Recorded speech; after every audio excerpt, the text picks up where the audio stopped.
एक चालक विषय घेतो। नवोदय विद्यालय आपल्या ठाणे जिल्ह्याला मंजूर झालेलं आहे।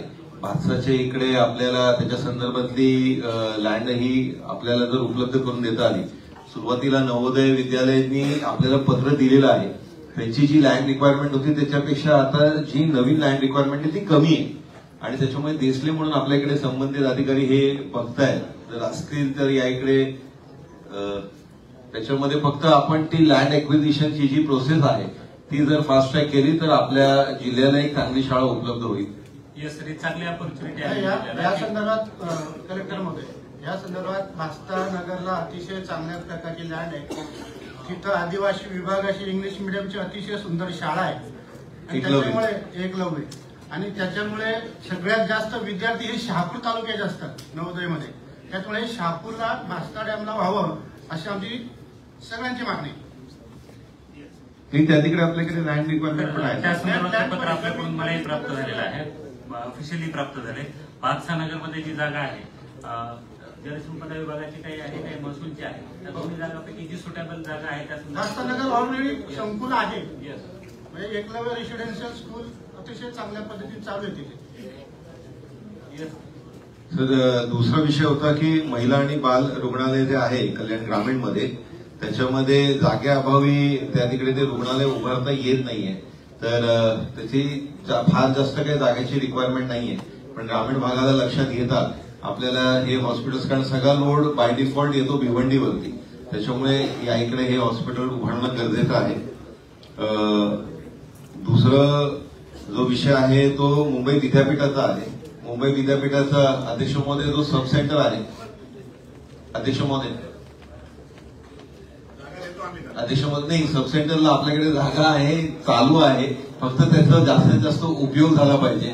त्याच्यामुळे त्या तिकडे इनोव्हेशन आणि इन्क्युबेशनचं सेंटर जर आपण चालू केलं तर त्याला नाही, कल्याण आणि ठाणे दोन्हीकडे आहे, तर त्या सब सेंटरमध्ये आपल्याला नाही साहेब, ऐका ना, आपण ऑलरेडी ते आपल्याकडे आपली नवीन जागा नको, आपलं मुंबई विद्यापीठाचं सब सेंटर ऑलरेडी आहे, त्याच्यामध्येच आपल्याकडे जागा वागा सगळं आहे, परत नव्याने खर्च नको। फक्त त्या तिकडे आपण नाविन्यपूर्ण योजनेमध्ये अध्यक्ष महोदय आपल्याला जर ते इनोव्हेशन आणि इन्क्युबेशन सेंटर केलं, मुंबई विद्यापीठाने तसा प्रस्तावही आपल्याकडे दिलेला आहे, तर त्याच्याबद्दल जर नाविन्यपूर्ण योजनेमधनं आपण त्यांना ती मदत केली तर एक चांगली सुविधा आपल्या विद्यार्थ्यांसाठी या इकडे आपल्याला ठाण्यामध्ये उभारता येईल। आपलं सब सेंटर फुल फ्लेजेड आपल्याला वापरता येईल। आता त्या तिकडे काही अडचणी आहेत। इनोव्हेशन आणि इन्क्युबेशन सेंटर जी, तसंच आपल्याला हे मुंबई विद्यापीठाचं आपल्या ठाण्यामध्ये सब सेंटर चालू करता येईल, सब सेंटर मध्ये चालू करता येईल। त्याचबरोबर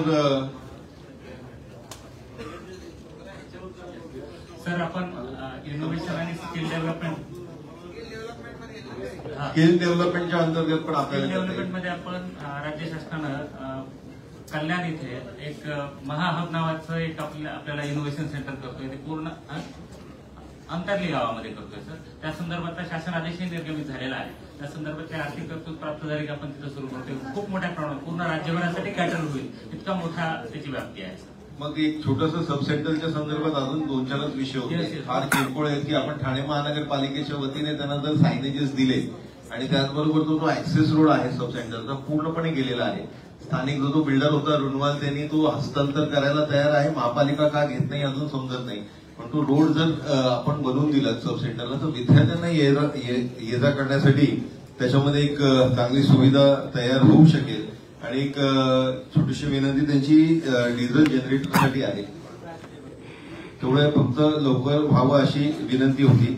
एक आपल्या ठाणे महानगरपालिकामध्ये मीराबाईंदर महानगरपालिकामध्ये कल्याण डोंबिवली महानगरपालिका या तिन्ही महानगरपालिकेच्या हद्दीमध्ये कुठेही पाळीव प्राण्यांसाठी हॉस्पिटल किंवा त्यांची अंत्यविधी करण्यासाठी कुठलीही सुविधा नाहीये, तर त्याच्यामध्येही आपण होलिस्टिकली या शहरांचा विकास होता बघताना करणं गरजेचं आहे। लवकर साहेब, आपण मीरा भाईंदर आणि ठाणे महापालिका, 3 मीरा भाईंदर आणि 3 ठाणे महापालिका, शिंदे साहेबांनीच त्यांच्या नगरविकास खात्यातर्फे निधी दिलाय आणि 6 ठिकाणी आपण ऑलरेडी काम चालू आहे, 2 ठिकाणी काम कम्प्लीट पण झालेलं आहे, दोन्ही महापालिका हद्दीमध्ये। साहेब, पाळीव प्राण्यांचं हॉस्पिटल म्हणताय आपण की क्रेमेशन सेंटर म्हणताय?